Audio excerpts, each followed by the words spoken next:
Les raccourcis clavier sur FCP10, c'est quand même une sacrée histoire. Mais il faut juste en connaître quelques-uns, il n'y en a pas beaucoup à connaître. C'est juste quelques petits raccourcis. Moi, je vais vous en donner 5 aujourd'hui. Donc 5 raccourcis clavier à connaître sur FCP10 pour gagner un temps monstrueux. Il y en aura 2 qui vont vous permettre de traiter vos rushs vidéo. Et il va y en avoir 3 pour l'editing, la partie où on va commencer à monter. Et avec ça, normalement, vous pouvez commencer déjà à gagner sérieusement du temps. Donc je vais vous montrer moi sur mon Final Cut ce que ça peut donner, d'accord? Donc j'ai importé quelques rushs dans mon Final Cut et on va commencer à montrer les deux raccourcis clavier. Les deux principaux en partie dérochage, donc je vous rappelle, c'est le moment où on commence à sélectionner nos plans vidéo. Tout simplement, moi ce que je fais, voilà, ça c'est la petite bonus, c'est que j'agrandis l'écran parce que j'ai absolument pas besoin de tout ça. Et puis ça me permet de libérer un petit peu de ressources pour ma machine aussi, c'est plutôt confortable. Et on va commencer par regarder les petits plans. Donc là on voit que c'est l'aile d'un avion, il y a un nuage qui bouge sur les côtés. On va tout simplement dire que ce plan-là, je vais le sélectionner, je veux le garder. Et j'appuie tout simplement sur la touche F pour favori. Et en fait, en haut, on va avoir la barre verte qui se met. Ça veut dire que ce plan-là, quand je vais le masquer ou le démasquer, je vais ne pouvoir n'avoir que mes plans retenus. Pardon. Deuxième plan, on va dire que... On va regarder, on va essayer de trouver quelque chose qui bouge. Voilà, là ça bouge un peu trop. Ce qu'on fait, c'est qu'on va se mettre sur la partie qu'on sélectionne. Voilà, donc cette partie-là, on va la supprimer. Celle-là plutôt. Je crois qu'on voit un moment. Voilà. Celle-là, ça n'a aucun intérêt, cette partie-là.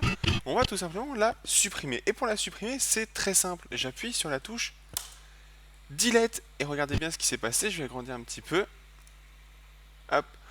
En haut, ici, on se retrouve avec une barre rouge. Maintenant, je peux tout simplement demander à masquer les plans rejetés. Et comme ça, tous mes rushs que j'ai là sont des plans que j'ai soit mis en favori, soit tout simplement pas sélectionnés. Donc, deux raccourcis pour la sélection. F pour favori et delete pour supprimer des plans non retenus. Maintenant qu'on a vu les raccourcis clavier, on va passer tout simplement à l'editing, la partie où on va réaliser son montage.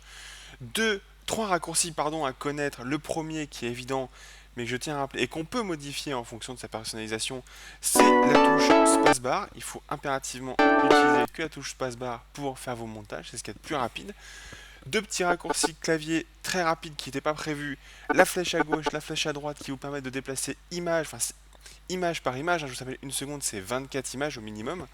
Donc voilà, image par image, à gauche on revient dans le passé, à droite on va dans le futur, du montage. Les deux autres raccourcis sont la touche A, tout simplement pour sélection, et la touche B pour lame de rasoir. La sélection va vous permettre de choisir si vous voulez travailler sur un plan et pouvoir travailler dans l'inspecteur d'événements. Et la touche B va vous permettre de mettre un coup de lame de rasoir directement pour pouvoir couper votre montage là où vous le souhaitez. Donc pour récapituler, 5 raccourcis, F pour favori, delete pour supprimer les plans, la touche spacebar pour monter, la touche A pour la sélection et la touche B pour lame de rasoir. Voilà pour cette petite vidéo d'aujourd'hui. Donc on est encore dans le défi une vidéo par jour pendant 31 jours, donc pendant tout le mois de juillet. Ce défi, c'est vraiment génial à réaliser. On a beaucoup d'échanges avec vous. Merci à tous. Et en attendant, abonnez-vous à la chaîne YouTube, au compte Facebook, à Twitter. Et je vous dis à demain.